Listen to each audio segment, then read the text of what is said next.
Bueno, buenos días, bienvenidos. Gracias, Víctor. La verdad que para mí es un placer y un honor estar aquí con ustedes, bueno, a través de sus hogares. Y no quería perder la oportunidad de honrar y mandar mis respetos a aquellos colegas y personal de la salud que están librando esta batalla de la pandemia del COVID-19. Bueno, y como les comentó Víctor, pues hoy vamos a revisar lo que es el manejo de dos materiales importantes, como es el ácido poliláctico versus el ácido hialurónico, juntos o separados. Evidentemente, una de las cosas que debemos de tener en cuenta es revisar las características que van a fijar cada uno de estos elementos cuando los colocamos en el tejido. Vamos a comenzar con el ácido poliláctico. Es un tipo de material que se tiene usando inclusive ya por más de 30 años. Cuando nosotros hacemos revisiones, las publicaciones de PubMed, tenemos que hasta la actualidad se han presentado 17.362 publicaciones hasta la fecha. Se pueden observar artículos científicos desde 1966. ¿Qué nos dice esto? Que evidentemente es un material o es un biomaterial que está muy estudiado. Ya cuenta con una aprobación de FDA y Comunidad Europea. Es un material que es totalmente biodegradable, biocompatible, su vía metabólica es del ácido láctico. Este ácido láctico se hace por una fermentación a nivel de microorganismos como el lactobacillus, y a su vez este sufre un proceso de polimerización, es sometido a presión y a temperatura para dejar la partícula con el tamaño del ácido poliláctico que se va a usar. Va a producir evidentemente un proceso inflamatorio que a su vez va a promover una producción de colágeno tipo 1, sabiendo que este colágeno tipo 1 es un colágeno joven, es un colágeno elástico, es realmente el colágeno que nosotros necesitamos cuando hacemos todo este tipo de rejuvenecimiento facial con bioestimuladores. Una de las cosas importantes de señalar de este material es que para nosotros poder obtener el resultado o el efecto, se deben de aplicar varias sesiones, aproximadamente de 3 a 4 sesiones o una separación de 4 a 6 semanas. Es un material que se presenta en forma de liofilizado, quiere decir que se debe de hidratar con agua destilada varias horas antes de su aplicación, e inclusive hay estudios que hablan que se debería de reconstituir aproximadamente de 24 a 48 horas antes de ser aplicado. Otra de lo importante que debemos de señalar con este material es que si nosotros no lo colocamos en la técnica, no utilizamos la técnica correcta o no aplicamos la dilución correcta, se pueden presentar nódulos en el tejido. Eh, las partículas que se utilizan son unas partículas específicas. Las partículas del ácido poliláctico se manejan aproximadamente entre 40 a 60 micras, justamente con qué finalidad: que ellas no sean degradadas, no sean fagocitadas por los macrófagos, o que se produzca un paso hacia los capilares. Si observamos en esta lámina lo que es el mecanismo de acción como tal del ácido poliláctico, se observa que desde la primera hora aproximadamente de que se implanta el material, se empieza a iniciar un proceso inflamatorio, y a medida que van transcurriendo los días ocurre una absorción a nivel de las proteínas, va ocurriendo una demanda o una salida de todo lo que es la celularidad basada en macrófagos y monocitos. Estos a su vez van evidentemente pues incrementando ese proceso, se produce una encapsulación de esas partículas de ácido poliláctico con la consecuente formación de un colágeno tipo 1. Varios trabajos inclusive han demostrado que el ácido poliláctico se puede todavía ver en el tejido a partir de entre los 18, o sea que eso es más o menos el tiempo que puede tardar en producir el proceso de degradación de este material. Ya revisando las características más resaltantes del ácido poliláctico, vamos a revisar también un poquito las características del ácido hialurónico.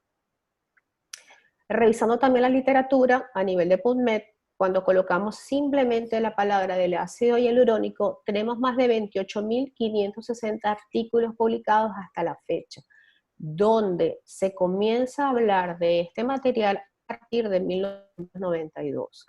Ya a partir del 95 se empieza a utilizar en Europa, es un material que ya está aprobado por FDA y Comunidad Europea, es un polisacárido lineal, es un componente esencial de la matriz extracelular y sabemos que se degrada con la colocación de la hialuronidasa. Es sintetizado por fibroblastos, células endoteliales, células sinoviales, es metabolizado por endocitosis mediado por receptores y por enzimas específicas. La interacción celular va a estar mediada por el receptor CD44. Es hidrosoluble, es hidrófilo y es biodegradable. Y aproximadamente su peso molecular en un tejido sano puede rondar aproximadamente entre los 5 a 10 millones de Dalton. Una de las cosas importantes que nosotros debemos de tener en cuenta es para qué es la utilización del ácido hialurónico, realmente cuál es su función cuando nosotros la colocamos en el tejido. Entonces, simplemente, ¿qué nos va a dar? Nos va a dar un mantenimiento, una correcta estructura, una correcta función de los tejidos, dando un volumen, una lubricación, y va a beneficiar toda esa integridad, toda esa movilidad y proliferación celular, o sea, va a enriquecer nuestra matriz extracelular. Entonces, cuando nosotros nos basamos en la utilización del ácido hialurónico con indicaciones estéticas, va a requerir, evidentemente, entrecruzar, modificar esa molécula para poder aumentar el tiempo de permanencia en el tejido. Estos materiales son producidos por una biosíntesis, son producidos también por fermentación a nivel de microorganismos, normalmente utilizando fuentes animales. Entonces, ¿qué diferencias importantísimas nosotros vemos entre los geles, entre unas casas comerciales y otras de los ácidos hialurónicos? Primero, vamos a observar lo que se llama el tipo y grado de entrecruzamiento, que es lo que se llama el cross-linking. Ese cross-linking lo van a dar dos agentes reticulantes importantes, que es el BDD y el BS, que es el butanediol, vinil éter y la vinilsulfona. Uno es más tóxico que el otro, en el caso de la vinilsulfona, y es importante que las empresas comerciales nos garanticen la pureza posterior a ese entrecruzamiento o esa utilización de esos agentes reticulantes, que estén libres de ellos. ¿Por qué? Porque podría aumentar los grados de sensibilidad o el grado de alergia que el paciente podría presentar posterior a la colocación de uno de esos materiales. Otra diferencia importante de los geles de ácido hialurónico es su concentración importante, que puede ir desde los 10 hasta los 24 miligramos por cc, y sobre todo el tamaño de las partículas. El tamaño de las partículas nos va a dar ¿qué? Firmeza, elasticidad y viscosidad de ese material. Entonces, un concepto importantísimo que siempre debemos de tener en cuenta cuando nosotros vamos a elegir, evidentemente, el ácido hialurónico, es lo que es la G'.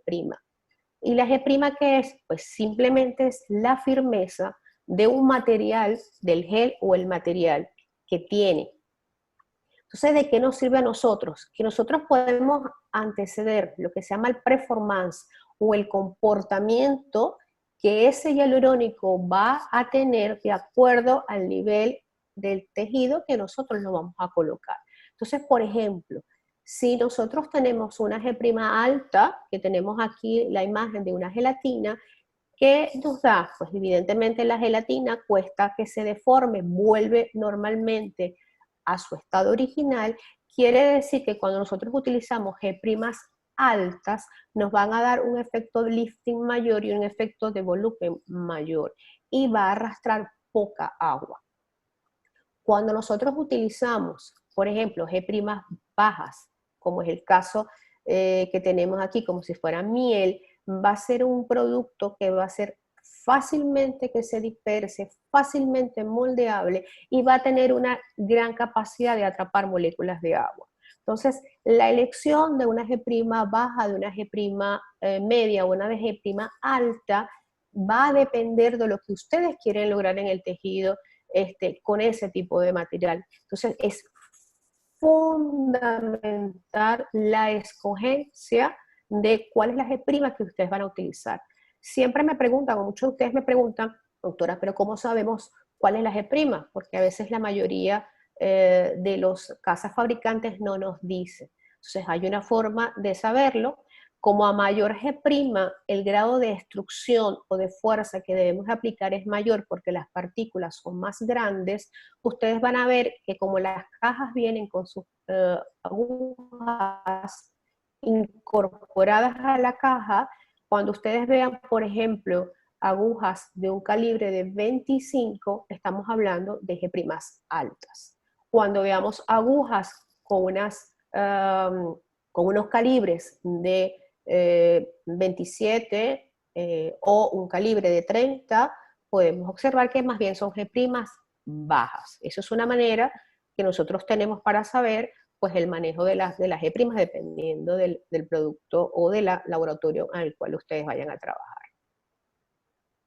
Ok, entonces ya hemos revisado las características por separado de cada uno de estos materiales. Pero ¿qué sucede cuando nos ofrecen un producto que tiene incorporado estos dos materiales? O sea, que dentro de la misma jeringa tenemos ácido hialurónico, tenemos ácido poliláctico y además tenemos lidocaína. O sea, ¿qué va a pasar? Evidentemente, nosotros nos empiezan a surgir una cantidad de preguntas, una cantidad de interrogantes sobre este tipo de material. Y una de las tantas interrogantes que nosotros podemos tener es cuál sería realmente el nivel de colocación que nosotros podemos tener de este material. Fíjense, esta lámina a mí me gusta muchísimo, es una lámina muy explicativa a nivel de los ligamentos de retención, donde podemos ver todos los extractos, desde piel hasta los extractos mucho más profundos, y donde dependiendo de nosotros coloquemos el material, sobre todo si utilizamos un material para dar más lifting o para dar más el tema de volumen, siempre vamos a utilizar en niveles mucho más profundos. Si queremos utilizar un material donde lo vamos a colocar a nivel subcutáneo, vamos a reforzar todas las estructuras que se insertan por la parte inferior a nivel de dermis. Quiere decir que este material podemos colocarlo justamente en los dos niveles para dar volumen, porque nos va a dar el volumen que va a ocupar inmediatamente el hialurónico y nos va a dar a posterior esa formación de ese nuevo colágeno, tanto en las estructuras más profundas como en las estructuras más superficiales.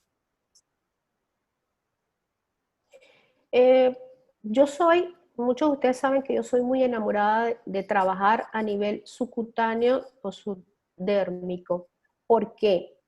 Porque evidentemente cuando nosotros trabajamos en este plano, debemos recordar que tenemos estructuras fundamentales, estructuras que se insertan pues a nivel de la piel.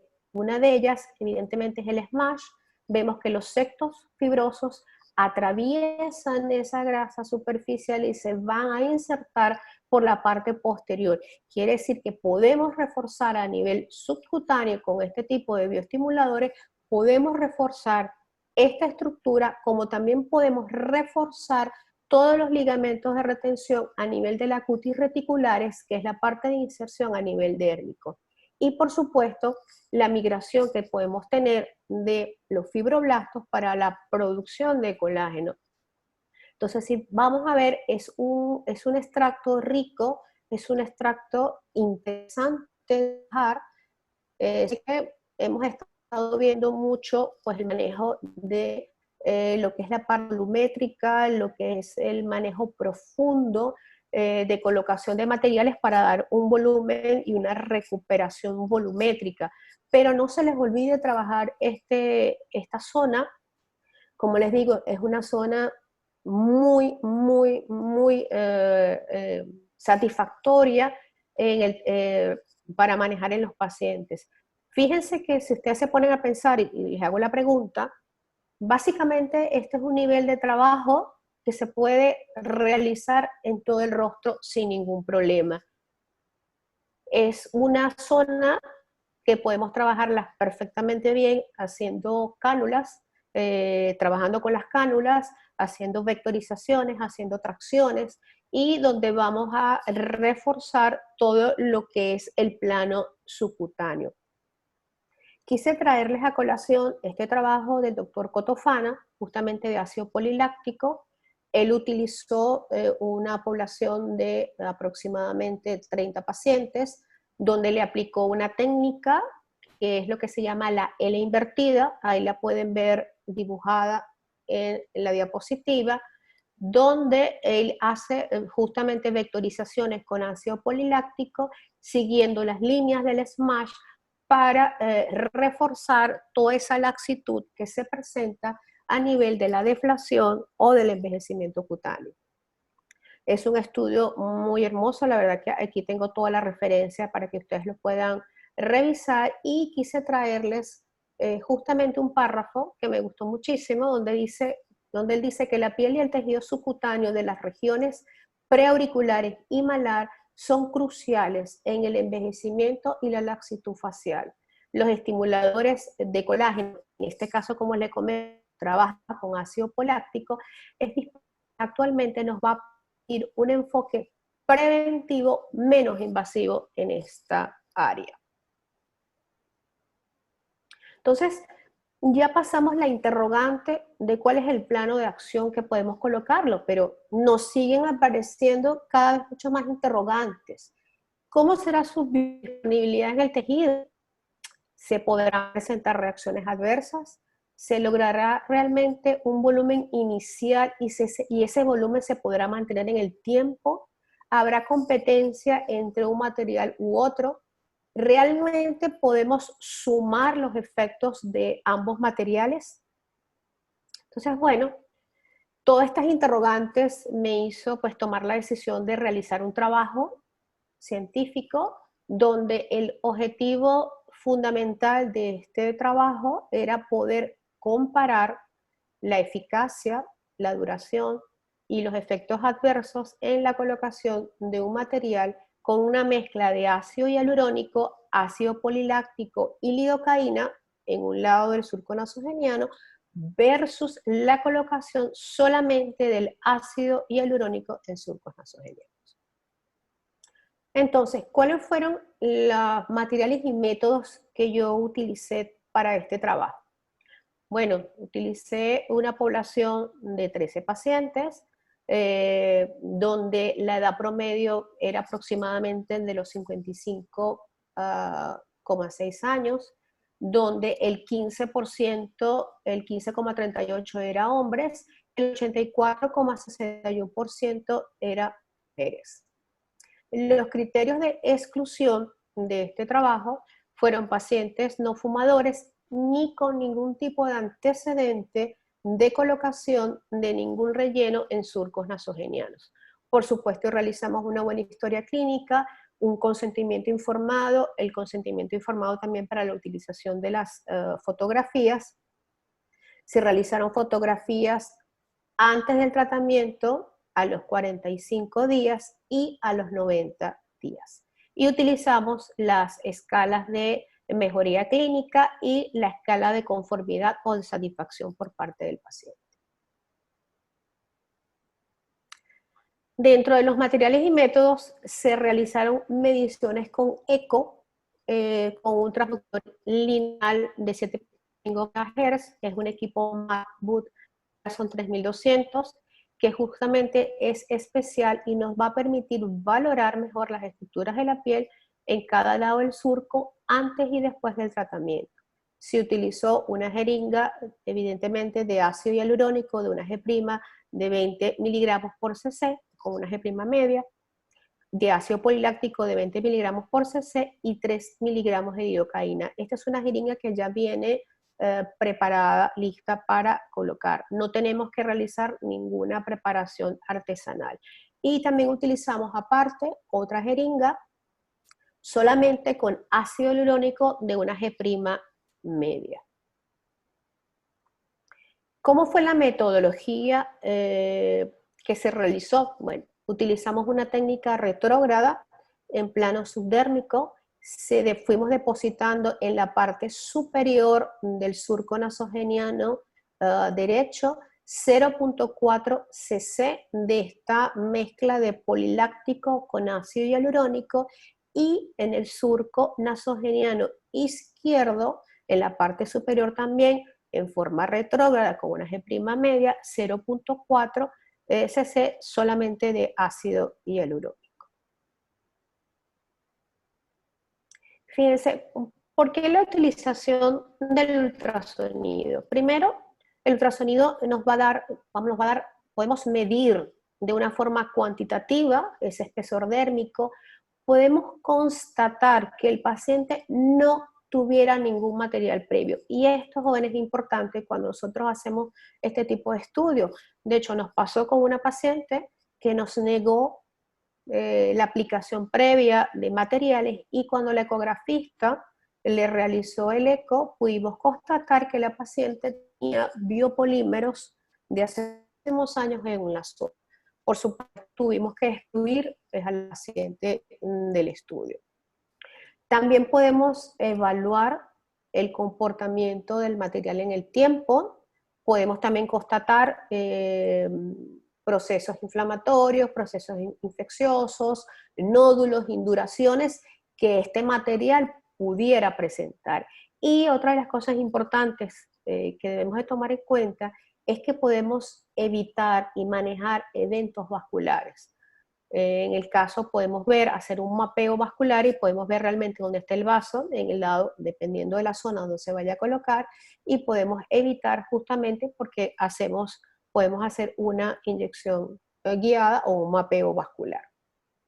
Entonces, para mí, una de las cosas importantes con referencia a la utilización de los ultrasonidos es que nos da prevención, podemos prevenir la colocación de los fillers. Para mí el ultrasonido se debería de tener como una herramienta fundamental a nivel de medicina estética. Podemos hacer un mapeo vascular e inclusive, como se están presentando en este momento, los efectos vasculares por compresión o por colocación del material dentro de un vaso, ahí cuando se presente ese evento, podemos localizar dónde está el filler y podemos hacer una inyección guiada con hialuronidasa. Entonces, evidentemente, pues el resultado que vamos a obtener con este evento y con el ultrasonido va a ser una resolución mucho más eficaz y efectiva.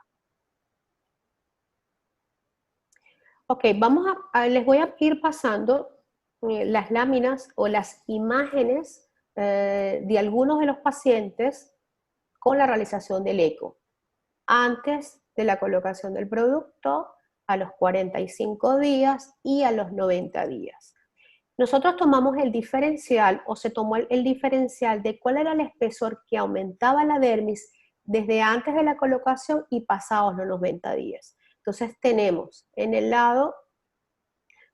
el surco nasogeniano derecho, en este paciente tuvimos una diferencial de 0.8 centímetros versus el surco nasogeniano izquierdo, donde solamente se colocó ácido hialurónico, donde tenemos un diferencial de 0.5. En este paciente inclusive podemos ver que el diferencial fue de 1.1 centímetros en el surco nasogeniano derecho versus el diferencial de 0.9 en el surco nasogeniano izquierdo. En esta paciente podemos observar el surco nasogeniano derecho un diferencial de 0.7 y en el surco nasogeniano izquierdo un diferencial de 0.4. Si ustedes van viendo, pues a medida que vamos pasando las imágenes de los diferentes pacientes, estamos viendo que en el surco nasogeniano derecho el aumento del espesor es muchísimo mayor en comparación al surco nasogeniano izquierdo. Tenemos otro paciente que inclusive el diferencial fue de 1 centímetro versus el surco nasogeniano izquierdo, donde la diferencial fue de 0.9. Es otro donde podemos ver que el diferencial es de 0.9 en el surco nasogeniano derecho versus el surco nasogeniano izquierdo, donde el diferencial es de 0.5. Entonces, si traspasamos todos estos datos a una gráfica, podemos observar que el aumento de grosor a nivel de dermis fue muchísimo mayor en los pacientes, en el lado del surco nasogeniano derecho. Aproximadamente un 61% de la población tuvo un mayor aumento de grosor versus en el surco nasogeniano izquierdo 31%, y cuando permanecían iguales era aproximadamente un 8%. Si pasamos a las escalas de descripción de conformidad por parte de los pacientes, de este universo de 13 pacientes, podemos ver que en el surco nasogeniano izquierdo a los 45 días, vemos que la mayor parte de los pacientes refiere satisfacción. 7 pacientes refieren satisfacción del surco nasogeniano izquierdo trabajado con el ácido hialurónico. Si lo pasamos a la gráfica, eso va a corresponder a 54% de ese surco, de esa población, versus el 31% de muy satisfecho. Entonces, 54% de la población estaba satisfecho y el 31% de esa población estaba solamente muy satisfecho. Si lo comparamos con el surco nasogeniano derecho, en relación a la conformidad, vemos que los pacientes con el surco nasogeniano derecho, 7 pacientes referían estar muy satisfechos y 2 pacientes solamente satisfechos. Si lo traspolamos gráficamente hablando, quiere decir que aquí se invierten, si ustedes pueden ver, se invierten. El 54% de los pacientes con el surco nasogeniano derecho está muy satisfecho versus el 54% de los pacientes del surco nasogeniano izquierdo solamente está satisfecho. Si seguimos con esta escala de descripción de conformidad hasta los 90 días, vemos que en el surco nasogeniano derecho todavía transcurrían el tiempo, evidentemente pues allí había el concepto de la mayor producción de colágeno, y se presentaban que el 8% de los pacientes estaban satisfechos del surco nasogeniano derecho, que corresponden al 61% de la población. Versus, si los comparamos con los 90 días del surco nasogeniano izquierdo, vemos que los pacientes 7 siguen estando solamente satisfechos. O sea, ellos no presentaron o no refirieron haber obtenido una mayor mejoría a pesar que transcurría los 90 días. Aquí tenemos lo que es la escala de mejoría estética y podemos observar en el surco nasogeniano izquierdo que la mayoría de los pacientes se ubican que estaban bastante mejor, que correspondería al 54%. Si lo comparamos con el surco nasogeniano derecho, de esos 45 días, vemos que 7 pacientes refieren estar mucho mejor, que equivaldrían al 54%. Entonces, aquí volvemos a ver que la mejoría estética que se presenta entre la utilización del producto combinado con ácido poliláctico y ácido hialurónico, la respuesta es muchísimo mejor de la mejoría clínica. Aquí vemos a los 90 días, también podemos observar, fíjense que también igualito a los 90 días, la mayoría de los pacientes, 7 pacientes están en bastante mejor, que responde al 54%, versus el 31%, que está mucho mejor, y lo comparamos también con el surco nasogeniano derecho, vemos que el 61% inclusive aumenta, está mucho mejor en relación a el lado trabajado con solamente ácido hialurónico. Aquí les presento algunos casitos de algunas fotografías de los pacientes antes, 45 días posterior al tratamiento y 90 días posterior al tratamiento. Fíjense, nosotros trabajamos fue esta parte superior del surco. Si ustedes pueden observar, hay una mejoría clínica, igual que acá, una paciente de una edad más avanzada. Fíjense que si ustedes comparan acá, pues se evidencia mejoría, a pesar que realmente la utilización es apenas 0.4 cc en cada uno de los surcos. Acá pueden observar otra paciente, antes, 45 días y a los 90, donde se ve la mejoría clínica. Acá, fíjense cómo podemos observar la mejoría del inicio. Y si nosotros observamos bien desde los 45 a los 90 días, podemos ver que todavía mejora a pesar que vaya transcurriendo el tiempo. Es otra paciente, donde podemos ver cómo fue mejorando en el tiempo. Otra paciente.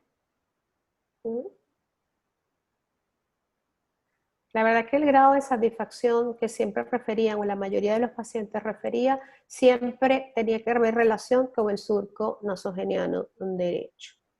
Este para mí es uno de los pacientes que se evidencia una mejoría clínica muy importante.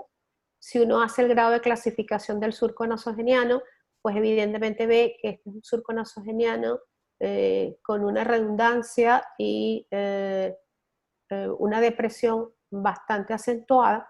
Y fíjense cómo a medida que inclusive comparamos antes, comparamos a los 45 días y todavía de acá a acá, vemos evidentemente una mejoría, pero cuando transcurren hasta los 90 días, fíjense el grado de mejoría, obviamente mejoría en ambos surcos, pero la mejoría es mucho más notable del surco nasogeniano derecho.